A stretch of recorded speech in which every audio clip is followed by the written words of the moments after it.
Let's talk Georgia big official visit weekend and bring on UGA insider from DawgsHQ, Rusty Mansell. Rusty, Dylan Raiola, he was back in Athens this weekend. Did he get to spend some time with five-star wide receiver Ryan Wingo? I think from the pictures he posted on Instagram, he spent time with everyone. And that's what a number one alpha quarterback, you're talking about the number one player in the country. He knew when he committed, there was some things that, he had a little bigger voice, I guess, in this recruiting world. So he was there. Not only do you see him pictures with the offensive guys, you see him taking pictures with the defensive guys. So Dylan Raiola definitely came to Athens to enjoy his time, but he was working as well. Dog fans want to know, Rusty, when's that five-star wide receiver going to commit to Georgia? How did things go with Ryan Wingo? Talking with him in Nashville last week, I felt like Dylan Raiola was a big deal going to Georgia, and I still think it's going to play a part, but Ryan Wingo is not going to make a decision anytime soon. I think that's a little bit ways away. He's at Michigan this week. Then he goes to Missouri. Then he goes to Texas. May save a visit for in the fall. So there's a lot he's going to try to process to make a decision. So it's not going to hurt Georgia's chances with Dylan Raiola, but I think he's a lot further away than I initially thought going into that NIL Elite Series last week in Nashville, talking to him and his family. All right. The last time you were on the Inside Scoop, you told me that the trenches were the most important positions of need for the Dogs to fill this cycle. So they brought in some studs, 5-star defensive lineman Justin Scott and 4-star defensive lineman Justin Green. They were there. Which one of the two would you say Georgia sits in a better position for right now? Well, both of them are massive, massive needs. Those are like 5 technical guys. They've got to have those kind of bodies in this class. I would say right now Justin Green's about 45 minutes from Athens there at Mountain View High School. Had a really good visit. But listen, if you're a subscriber on DawgsHQ, Chad Simmons says that Georgia really, really made a move with Justin Scott this week. He spent a lot of time with the Georgia guys and talking about how it is, behind the scenes and to play at Georgia. So they're certainly not out of that one. But if you're going to ask me which one I think they're in a better spot for today, I would probably say Justin Green out of Mountain View High School.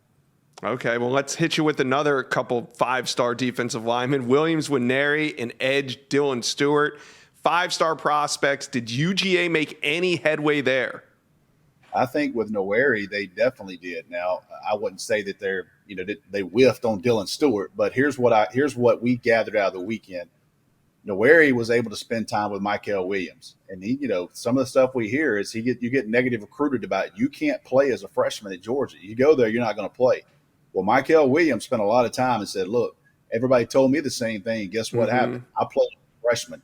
So, that was a big message. And Chad Simmons, again, had that interview on DawgsHQ. And I thought that was really telling with him. Listen to that. Dylan Stewart told me last week he's going to go all the way on his decision. He's going to go all the way to December. So, every visit for him is important, but there's a long way to go with an elite pass rusher out of the D.C. area. Yeah, absolutely. Now, when it comes to Williams-Nwaneri, he said that Georgia set the bar high. I kind of feel like setting the bar high doesn't give me all the warm and fuzzies coming out of a visit. Do you think that, when we're heading out of summer, because Williams-Nwaneri, he's not going to make his decision anytime soon either. Do you think that he'll be a name that we're talking about when it comes to Georgia as we get into the months of September, October, November? Here's what I'm confident in. And there's no points for second place, Josh. You've known that you cover recruiting a long time, but I am confident in saying that Georgia will be in this all the way to the end. Doesn't mean you're going to get him, but if we're going to talk about him on the Inside Scoop for the next 3 or 4 months, Georgia's going to be a name that we always mention around him, and I think that's a good thing. Absolutely. All right, let's stay on the defensive side of the ball. Georgia commitment, linebacker Demarcus Riddick, he was on campus for his official visit. Now, my question to you is he has some more trips planned. With Georgia bringing him in so early, did they try to get him to shut down his recruitment this weekend? Probably bet they did, but the most important thing is they were able to get him and his family back on campus. It's been a while.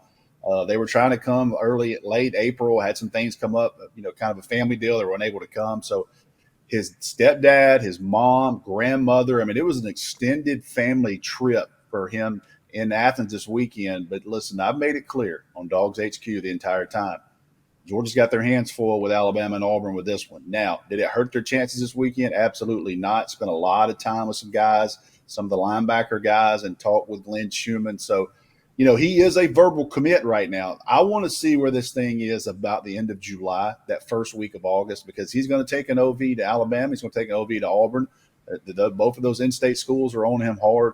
Glenn Schumann was down there to see him twice in May. So you get back in front of his family. You get the first visit on this one. So, where this thing goes, I don't know, but it was big for Georgia. They wanted the first visit to get him back, and they got it.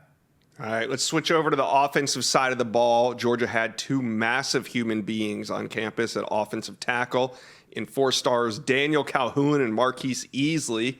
Where did the Dogs sit for these two big men? Well, if you ask me today, I think Georgia's probably the leader for Daniel Calhoun. Now, Wow. Texas is also a school that you're going to have to watch hard there. Alabama's got some family connections to Alabama. Miami's involved here as well. So, they got the first visit. He's been over there 100 times. They've recruited this kid for 4 years. And this is one of those, as a freshman that had 20 offers. He's 6'6", 350 pounds. The kid's still 17 years old, Josh. I know that's scary to say, but you look at Easley, and this is a kid out of Illinois that Georgia, Stacey Searles has been on. They wanted to get him for that first visit weekend, get him around Raiola as well. So that's a name that I talked with Chad Simmons last night. Mm-hmm. We kind of compared notes, and we're not really ready to name Georgia as a leader. But again, I think Georgia is a legit threat all the way to the end with him. All right, so no commitments this weekend, but it sure sounds like Georgia's sitting very good for some of these guys. And I think that when it's all said and done, they will sign many of the names that you and I are talking about here that are still uncommitted. I want to talk to you about one more guy on the offensive side of the ball, and that's running back Jarrett Gibson out of IMG Academy. How involved do you think the Dogs are going to get here? Because Texas has been trending, UF is involved, Miami is heavily involved as well, but he takes the official visit to Georgia. What are you hearing on Jarrett Gibson now? Well, you only have so many official visits, so you have to for Georgia. They can only host. The prospects can take as many as they want, but you have a number. So if you bring a kid in, he's legit, like you want him in this class. So I agree with you, Josh. I think right now, for me, I would have a hard time believing he doesn't end up at Texas. He's also going to take his visit. So Georgia gets a first crack at him. Dale McGee has been really good when he zeroes in on targets, but right now, I would have a hard time betting against Hookem for him at the end. All right, one other thing I want to talk about before I let you go, and that's Sammy Brown, one of the top linebackers in the state of Georgia, but he was at Clemson this weekend for an official visit. He seems to be trending that way, so I don't want to jump ahead here, Rusty, but if he does end up at Clemson, what does this mean for Georgia's linebacker board, and who becomes the priority there? Well, Georgia's been recruiting a lot of guys and trying to hold Riddick in this class as well. So you look at the number 1 linebacker in the country on 3, Justin Williams out of Texas. That's a kid Georgia's in on. So Sammy Brown is a major target for Georgia, and there's a lot of momentum with Clemson coming off this weekend's visit. We want to see if he cancels these visits, if he cancels this upcoming official visit to Georgia. It's a wrap because he was going to be the only linebacker on campus this weekend. Glenn Schumann was going to have he and his family one-on-one. So we'll see if that happens or not. But Joseph Phillips, young man, a 4-star linebacker out of Alabama, he was on campus this weekend in Athens, and I think things really went well with him as well. So, listen, Sammy Brown is a major target, no question. He is super talented, but he wasn't the only kind of dude Georgia has been recruiting. They're going to have some officials, some of those things. You look at the Virginia kids, Chris Jones, Chris Cole. Glenn Schumann was up there twice seeing those guys. So, I feel confident in the Glenn Schumann's room. His evaluation's done a really good job there. So, if they don't get Sammy Brown, they're still recruiting some other high-level targets. All right. Well, Rusty, you guys at DawgsHQ, you did a great job covering this weekend. There's tons of information up on the website right now. Go check it out. But Rusty, thanks for hitting the highlights today on the Inside Scoop.